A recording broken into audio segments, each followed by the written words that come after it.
ঘুমটি উঠছি যে আমার কাছে খবর আইসে ফোন আইসে যে আমার শ্বশুর গাছের নিচে পড়িয়া মারা গেছে। কোন নাম কি আমার শ্বশুরের নাম হলো নানু মিয়া, বাড়ি বাড়ি শ্রীনাথপুর। কি হয়েছিল? তো আজকে সকালে খাজে গেছিলো, তাই নালালের যে মেশিন দিয়ে গাছ কাটে তাই ড্রাইভার হইল আসামের ড্রাইভার, যে পাশের বাড়ি গর্জন গাছ খাতে তারা তাই লিয়া গেছে, তাই হেল্প পারি করে। আমি শুনছি মারা গেছে, বস আমি করতে যাওয়ার পরে দেশে ফায়ার সার্ভিসে নিয়ে আইসি হসপিটালে।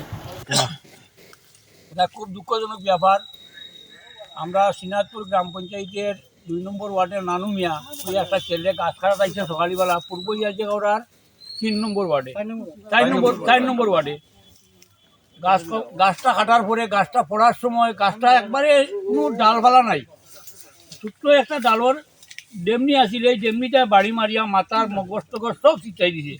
গাছটা বিরাটটা 150 ফুটের মতো ওই বললাম পা। আপনারা দেখবেন এত বিরাট গাছ আমরা এই এলাকাতে নাই গঠনের গাছ। গাছটা পুড়িয়া ফুলার উপরে পড়িয়া আসতাম মগজুকে চিৎকা গেছে গিয়া।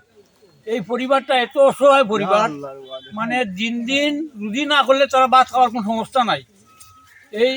এইগুলো গিয়ে এই পরিবারের একমাত্র ছেলে। আর ফুলাটা এত ভালো আসলো আরই, পাঁচক নমাজ পড়তো, কোনো মানুষের লগে হাত দিয়া দরবার ঝগড়া আসলো না, মানুষও খুব মায়া করতো। কোনো বাড়িতে রান্দা উন্দা হইতো, যদি বিয়াফারও রান্দা হইলে খোয়ার লগে লগে রান্ধিত। আমরা মসজিদও ওয়াজও সিন্নি সান্নি হইলে কিবা ওয়াজে যদি কোনো খিচুড়ি রান্ধা হইতো তারে নিতা, হে রান্ধতো খুব সুন্দর মজা হইতো।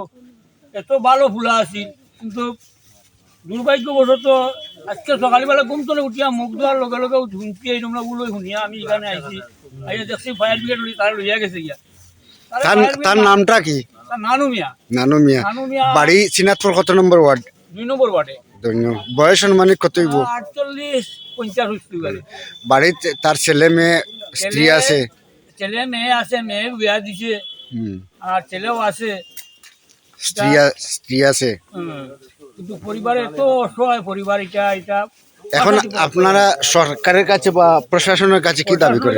আমরা আবেদন করব এবং সরকারের কাছে এবং এই এলাকার মানুষের কাছেও আবেদন করব, যাতে এই পুলাটারে সাহায্য করা যায়, সরকার থেকে যাতে সাহায্য হওয়া যায়, এই পরিবারটা যাতে বাঁচে। যে গেছে কি তো গেছে গিয়া, আর যারা আছে এরা যাতে বাঁচে সুন্দর মতো। আমরা সবাই সাহায্য করতাম, সরকারও সাহায্য করার লাগে আমি আবেদন করি। আর এই গ্রাম পঞ্চায়েতের শ্রীনাথপুর গ্রাম পঞ্চায়েত, জাইজাগোড়া গ্রাম পঞ্চায়েতের প্রধান উপপ্রধান যারা আছেন এরার কাছেও আবেদন করি, আর এই পুলাবন্তের দেখা লাগিয়ে এবং এরা